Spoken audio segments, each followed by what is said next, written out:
सबको पता है कि आज है 8 अप्रैल यानी कि कामदा एकादशी का बहुत प्यारा सा दिन। और आज रात में इन सभी को एक छोटा सा दिया लगाना है, एक दीपक लगाना है। वो कौन सा दीपक होगा? एक चौमुखी हरी सधा दीपक अपने घर पे लगाना है, जिससे आपके फैमिली में बहुत सारी खुशियों को ला सकते हो।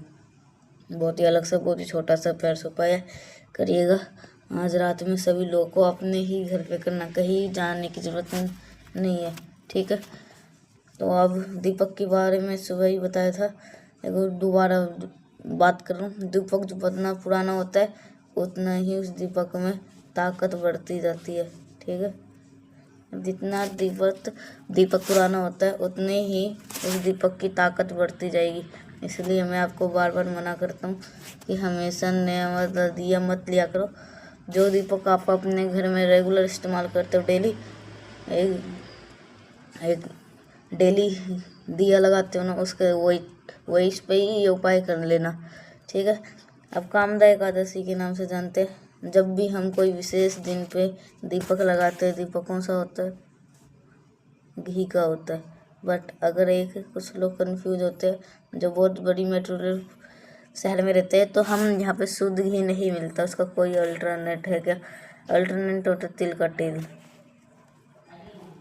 अगर घी शुद्ध नहीं मिलता है गौ माता का, तो आप रिस्क मत लिया करो, आप तेल का इस्तेमाल कर सकते हो, ठीक है। क्योंकि भैंस के घी का अगर आप दिया लगा दिया, जितना अच्छा नहीं होना उससे ज़्यादा बुरा हो जाएगा, ठीक है। अब यहाँ पर हम लगाना है दीपक। अब मैंने क्या कहा, इस दीपक का नाम है चौमुखी सधा दीपक। तो आपको क्या करना है, इस दीपक के अंदर चौमुखी बत्ती लगानी है, कुछ इस प्रकार से, ठीक है, ऐसे करके। आप समझते इस दीपक को लगाएंगे कहाँ पे? अब ये दिन है किसका? माँ तुलसी का, भगवान हरि का, नारायण का। तो आपको क्या करना है, सबसे पहले एक चुटकी हल्दी लीजिएगा, बहुत ज़्यादा नहीं, सिर्फ एक चुटकी हल्दी लेगा। फिर उसे लेकर के तुलसी माता के पास में पहुँच जाना। अब गलती यहाँ पे क्या करते हैं, मैं रिपीट करता हूँ इसलिए गलती मत करो। पूजा पाठ में कम से कम गलती मत करो। दीपक को कभी भी गमले के अंदर नहीं जलाना चाहिए, ठीक है। ये मैं आज की बात नहीं बता रहा हूँ, ये कभी भी किसी भी दीपक लगाओ, गमले के अंदर ही दीपक को मत रखा करो। देखो, जो अग्नि की तप है ना, अगर पत्तों को लग गई, इससे दोष होता है।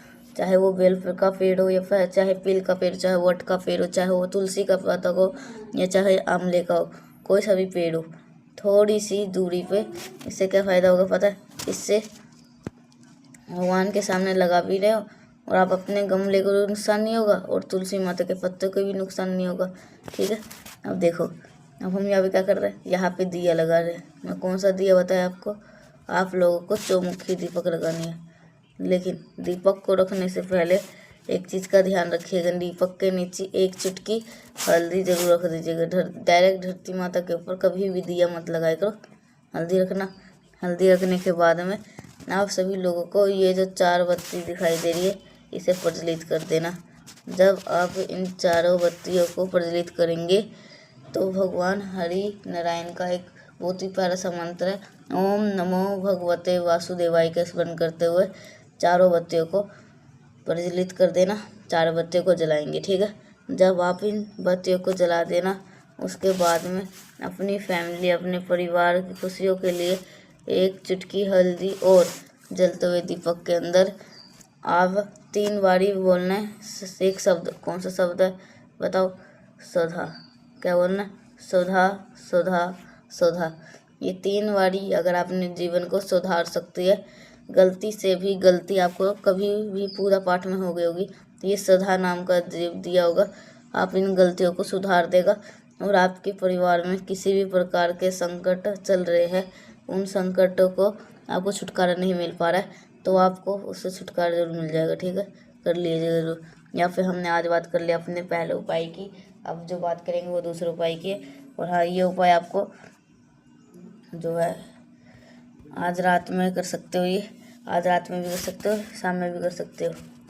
ये शाम का ही उपाय है, जहाँ पे प्रदोष काल के बाद करना है ये उपाय रात में, ठीक है। तो सारे सामान तैयार रख लेना आप सभी लोग। तो कैसे करना है ये भी बता दिया।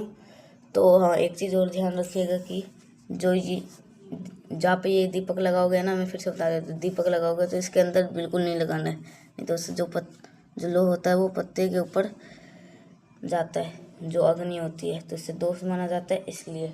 तो आप सभी को हाँ, आप सभी को इतने दूरी पे तो जलाना है, ठीक है। इतनी दूरी पर ऐसे करके दीपक रख देना यहाँ पर, ठीक है। और जो बत्ती तो मैंने दिखाई थी कैसे जलानी है, एक ऐसे और एक ऐसे, और नीचे हल्दी रख देना, ठीक है।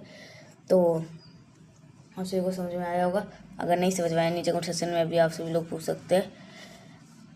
और गाय का ही घी लेना, अगर गाय का घी नहीं है तो आप तिल का भी तेल यूज़ कर सकते हैं, इसमें कोई दोष नहीं है। खाली हाँ, अगर भैंस का घी होगा तो उससे भी बहुत बड़ा दोष माना जाएगा, इसलिए आप इससे बढ़िया, अगर गाय का घी नहीं है तो तिल का तेल ही इस्तेमाल आप सभी लोग कर सकते हैं। तो अब बात करते हैं अपने दूसरे उपाय की, वो कैसे करना है। उससे पहले कर लीजिए वीडियो को लाइक, जिसने अभी तक चैनल को सब्सक्राइब नहीं किया वो कर लीजिएगा चैनल को जरूर से सब्सक्राइब। तो आगे बात करते हैं अपने दूसरे उपाय की। चलो रुक जाइए, हटा देता हूँ। हाँ चलो, अब मूंग के दाने का जो उपाय है आपको ना बताऊँ ऐसे कैसे पॉसिबल है, ठीक है। सबसे पहले समझ लेते हैं, अगर ये मूंग का दाने का उपाय हम करते हैं तो इससे हमारे बेनिफिट क्या होगा।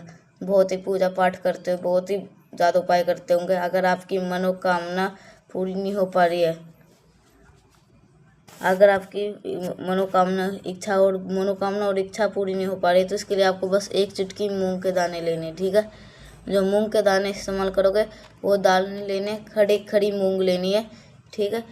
और गिनती तो बिल्कुल भी नहीं करना, सिर्फ एक चुटकी ले लेना खड़ा मूंग, दाल नहीं लेनी, खड़ी मूंग लेनी है, और गिनना नहीं है, ठीक है। आपको एक चुटकी उठानी है और ना ज़्यादा, ठीक है। सिर्फ हल्का सा एक चुटकी उठा लेना, मूंग के दाने को ले लेना। फिर तांबे का लोटा ले लो और फिर नॉर्मल सा जल भरो अपने घर पे। उसके बाद में आज एकादशी का दिन है तो गंगा जल क्या हो जाता है, अन्नवारा हो जाता है। और मैंने आपको मूंग के दाने को दिखाया ना, मूंग के दाने को भी आपको इसी जल के अंदर अगर आप डाल देते हैं, अगर डालने के बाद में उसे लेकर के जो शिवलिंग आपने अपने घर पे रखा हुआ है वहीं पर आपको शिवलिंग के ऊपर आपको जल चढ़ाना है। अब जल चढ़ाने का एक नियम है, डायरेक्ट जल महादेव के शिवलिंग के ऊपर संपित नहीं करेंगे। आपके जो कलश का जल होगा उस जल को 6 बारी संपित करेंगे माता शोक सुंदरी के स्थान पे। कितने बारी चढ़ाओगे? 6 बारी, ठीक है। अब ऐसा नहीं है 6 बारी में ही पूरा जल खत्म कर दो, थोड़ा थोड़ा करके अब माता शोक सुंदरी के स्थान पे चढ़ा देना। थोड़ा सा जल आप अपने कलश में लोटे में बचा लेना, ठीक है। और वही बचा हुआ जल महादेव के शिवलिंग के ऊपर अपनी मनोकामना, अपने विशेष को कहते हुए श्री शिवाय नमस्तुभ्यं का जप करते हुए अगर आप संपित कर देते हैं आज इस कामदा एकादशी के दिन पे। कामदा मतलब क्या, आपकी सभी कामों की पूर्ति। आपको कामदा एकादशी का इस उपाय को निश्चित रूप से जरूर कर लेना चाहिए, ठीक है। कितने बार समझ में आई?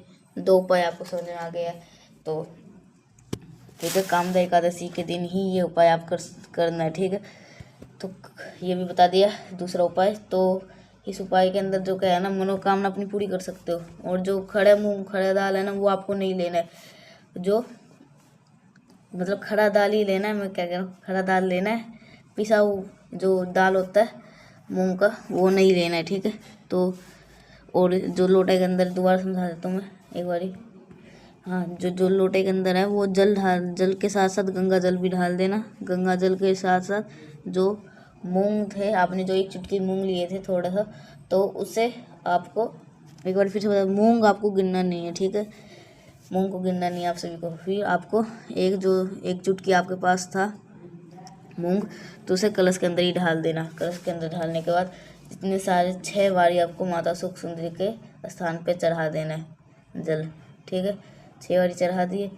6 बारी चढ़ाने के बाद फिर आपको जो बचा हुआ जल होगा तो श्री शिवाय नमस्तुभ्यं का जप करते हुए महादेव के शिवलिंग के ऊपर चढ़ा देना, ठीक है।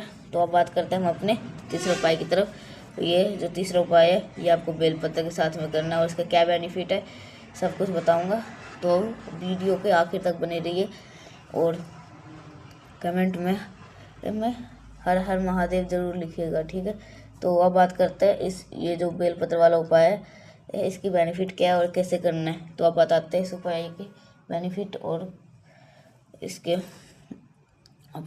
बेनिफिट। तो आप सभी को करना ये उपाय बेलपत्र के साथ में कैसे करना है इसके बाद हम करेंगे, ठीक है। पहले जल्दी से कर लीजिए वीडियो को लाइक, जिसने अभी तक चैनल को सब्सक्राइब नहीं किया है, मेरी आवाज़ पहली बार सुन रहे चैनल को जरूर सब्सक्राइब करिएगा, ठीक है। तो अब बात करते हैं हम इससे अपने बेलपत्र के उपाय की। तो ये जो उपाय है, तो आप सभी को ये जो उपाय आपको करना है, ये जो तीसरा उपाय की बात करने जा रहे हैं, सबसे पहले आपको ये तीसरा उपाय के बेनिफिट को समझना होगा। यह उपाय आपको परिवार के कष्टों को ख़त्म करने के लिए बहुत ही स्पेशल है। किसी भी प्रकार का कष्ट हो, चाहे वो लड़ाई झगड़े के लिए हो, मारपीट होती हो, कलेश घर में होता हो, लोग आपस में बनती ना हो, पैसे की कमी हो, इच्छा पूरी नहीं हो पा रही है, तो इस उपाय को जरूर करिएगा। कुछ भी नहीं करना, मात्र एक बेलपत्र ले लो, बहुत ही प्यारी सी सुंदर सी, जो कोई से किटी पिता ना हो। और दैन दूसरे नंबर पे आप सभी को तांबे का लोटा लेना है, जल भरना है। और मैंने अभी अभी आपको बताया है कि जल हम जब एकादशी के दिन हम क्या होता है, गंगा जल अनिवार्य हो जाता है, गंगा जल डाल दीजिएगा और फिर पहुंच जाइएगा महादेव के शिवलिंग के पास में, ठीक है। ये उपाय आपको इतना स्पेशल है, सिर्फ और सिर्फ आपको एकादशी के अवसर पे ही करते हैं। देखो क्या है आपके पास वह बेलपत्र है। बेलपत्र को इस बार हम माता शोक सुंदरी के स्थान पे न समर्पित करके महादेव की शिवलिंग के ऊपर चढ़ाएंगे, कुछ इस प्रकार से, ठीक है। चीज़ें क्लियर हो रही है। अब यहाँ पे समर्पित करना एंड देन समर्पित करने के बाद में आप सभी लोगों को जल भी चढ़ाना है। जब आप जल बेलपत्र के ऊपर समर्पित करोगे, यही जल बहता बहता बहता जलाधारी से नीचे गिरेगा, ठीक है, गिरेगा। अब आपको क्या करना है, आपको अपना राइट हैंड, अपना दाहिना हाथ यहाँ पे लगाना है और आप लोग को अपनी मनोकामना, अपनी विशेष को महादेव से कह देनी है। ये हो गया पहला काम। जब आप अपनी सारी मनोकामना यहाँ पर हाथ रख के कह देना, तो उसके बाद में एक शब्द का इस्तेमाल करना है, और वो शब्द कौन सा होगा, सोधा। 3 बारी आपको सोधा सोधा सोधा को बोल देना है। इससे क्या होगा, आपकी जो मनोकामना होगी वो बहुत जल्दी पूरी होगी, ठीक है। आपको फिर से आगे बढ़ता है इस वीडियो के हम अपने चौथे उपाय की तरफ। तो आप सभी को ये जो उपाय था समझ में आ गया होगा, तो नहीं तो मैं थोड़ा सा हल्का सा समझा देता हूँ। एक बेलपत्र लेने जो कटी पिटी ना हो, और एक तांबे का लोटा लेना, और गंगा जल भी भरना है, ठीक है। गंगा जल भर लेने के बाद जो यहाँ पे जब हम बेलपत्र चढ़ाते हैं ना, यहाँ पे चढ़ाने की जगह हम इसके ऊपर बेलपत्र महादेव की शिवलिंग के ऊपर बेलपत्र चढ़ा देंगे, और जो जल है वो फेस रखिएगा उत्तर दिशा, ठीक है। और फिर इसके बाद जल चढ़ाने के बाद जो जल बहता बहता आएगा उसे आपको रोक लेना है अपने राइट हैंड से बाद इसके बाद आपको क्या बोलना है, सोधा, ठीक है। एक बार फिर से यहाँ पे नाम नोट कर दो, सोधा नाम से आपको सोधा नाम बोलना है, ठीक है। तो अब बात करते हैं हम अपने तीसरे उपाय की, चौथे उपाय की तरफ। तो कैसे करना है, ये भी आपको घी के साथ करना है, जो गौ माता घी होता है ना उसके साथ, ठीक है। तो आप सभी को अब बताते हैं ये उपाय भी कैसे करना है। तो इसके लिए आपको अगर नहीं समझ में आया नीचे क्वेश्चन में आप दोबारा पूछ सकते हैं मेरे से, मैं अच्छी तरह फिर से समझा दूंगा। तो अब बात करते हैं अपने चौथे उपाय की तरफ, जो कि हमारा चौथा उपाय है।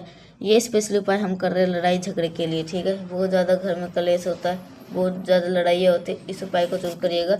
अब एक छोटी सी बात और बता दूँ, अब मैं अपनी तरफ से समझा रहा हूँ मैं आपको। अगर घर में लड़ाई झगड़े होते हैं, माहौल घर का ठीक नहीं है, कहीं से भी 9 मुखी रुद्राक्ष अपने घर पे रख दो, पहन लो, रख दो, कुछ भी कर लो, लेकिन रख करके देख लो, घर से धीरे धीरे करके कलेश ख़त्म हो जाएगा। और ओरिजिनल 9 मुखी रुद्राक्ष, तो आप सभी को ओरिजिनल 9 मुखी रुद्राक्ष लेना है, ठीक है। तो आप सभी को अब बात करते हैं इस उपाय की। हम सबसे पहले हम जरूरत पड़ने वाले घी की, बहुत ज़्यादा नहीं, थोड़ा सा घी के साथ में एक बेलपत्र लेना, जो कि घी मैंने आपको दिखाई है। घी को आपको लगाना होगा ये बिल्कुल बीचों बीच, ना पत्तों पे लगाना है ना तो कहीं पे भी लगाना है, सिर्फ और सिर्फ बेलपत्र के बीच वाली डंडी पे आपको घी लगाना है, ठीक है। अब इसके बाद आपको इसको उठा करके एक छोटा सा आपको लाल चंदन लेना, थोड़ा सा महादेव की शिवलिंग के पास पहुंच जाना, ठीक है। लाल चंदन को महादेव की शिवलिंग के ऊपर लेपन करना और जो बेलपत्र मैंने आपको दिखाई है घी वाली, उसी लाल चंदन के ऊपर रख करके, और आप लोग को लड़ाई झगड़े को दूर करने के लिए एक नाम मैंने आपको बता रखा है, वो नाम है हाटकेश्वर महादेव। हाटकेश्वर महादेव के नाम से जल चढ़ा देना, कभी भी आपके घर में लड़ाई होगी नहीं। और साथ ही साथ 9 मुखी रुद्राक्ष अपने घर पे कहीं पर भी रख करके देख लो, धीरे करके लड़ाई खत्म जरूर होगी। बाकी मैंने कोशिश करी आप सभी को अच्छी से बहुत ही प्यार से बताने की। वीडियो पसंद आई तो लाइक करिएगा, कुछ पूछना है नीचे को सेक्शन पूछ सकते हैं। और मेरे जितने भी भाई बहन आवाज़ पहली बार सुन रहे हैं, चैनल को जरूर सब्सक्राइब करिएगा। तो मिलते हैं नेक्स्ट पाइसा, तब तक के लिए आप सभी को श्री शिवाय नमस्तुभ्यम।